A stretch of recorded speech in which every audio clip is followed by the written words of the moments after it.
It's been more than a week since a deadly mob of President Trump supporters assaulted the Capitol, leaving behind a wave of destruction and trauma.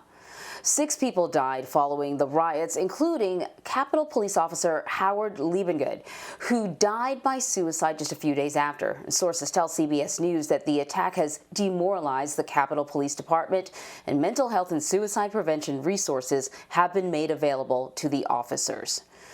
So, to help us sort of wade through all of this and understand the trauma associated with last week's events, let us bring in Dr. Daniel Bober. He is a forensic psychiatrist and former mental health policy fellow. Thank you so much for joining us, Doctor. Thank you. I want to start with the impact of this whole thing on the people who were actually there, the law enforcement officers, lawmakers, their staff.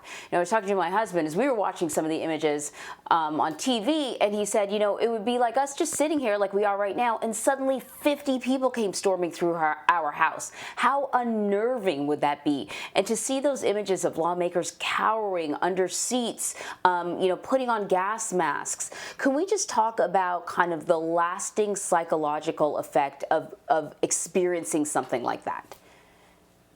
Well, for the people that were there, certainly it was a traumatic experience, and they probably felt like their life was in danger. So they're going to have to live with the residual effects of that, which could be very severe. The Capitol is the symbol of our democracy, and to see it stormed and attacked by rioters is probably something we never thought we would see. So I think it's not only traumatic to the people that were there, but the people who witnessed it even on television. So let's talk about that, because most of us would have witnessed it on television. I know when the coverage began last Wednesday, for us, everything stopped. And I suspect for a lot of people, particularly so many people working from home, there was nothing to do but watch as things unfolded. And even now we're seeing these images of, National Guardsmen who are kind of, they're almost like sort of carpeting the floor in the Capitol building. And it seems so wrong. If people feel uneasy, even though they were not there and they don't have any intention of going to Washington, D.C. anytime soon, is it understandable that there would be kind of almost a level of anxiety that still lingers just from watching that stuff on TV? It does, because, these images are very disturbing, and they're not something that people see, obviously, every day. Also, if you have a history of your own trauma, these images can actually trigger you and reactivate that sense of impending doom. So it's really something that's not unusual given the severity and intensity of the situation. I think it really makes sense.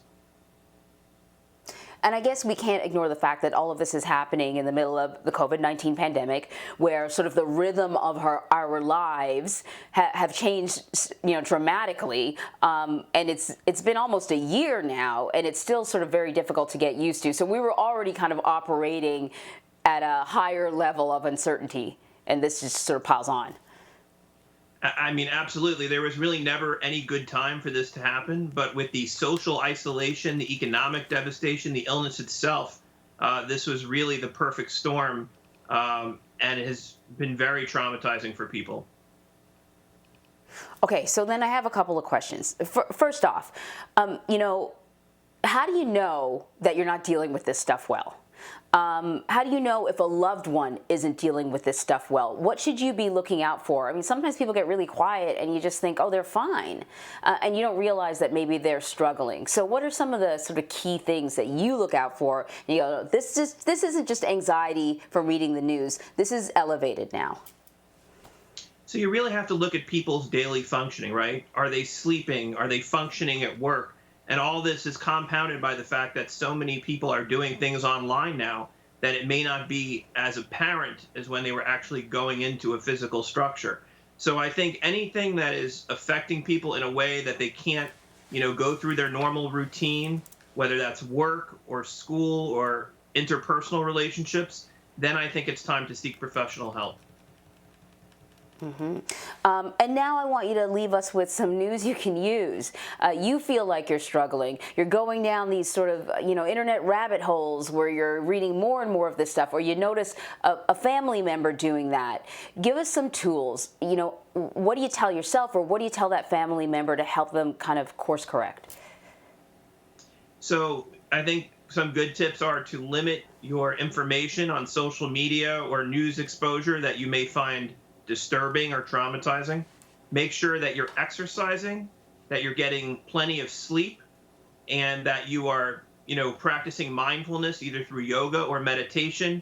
And I think it's also important to make a gratitude list of the things that you have gratitude for. So all these things are things I think that will be helpful to trying to navigate this stress.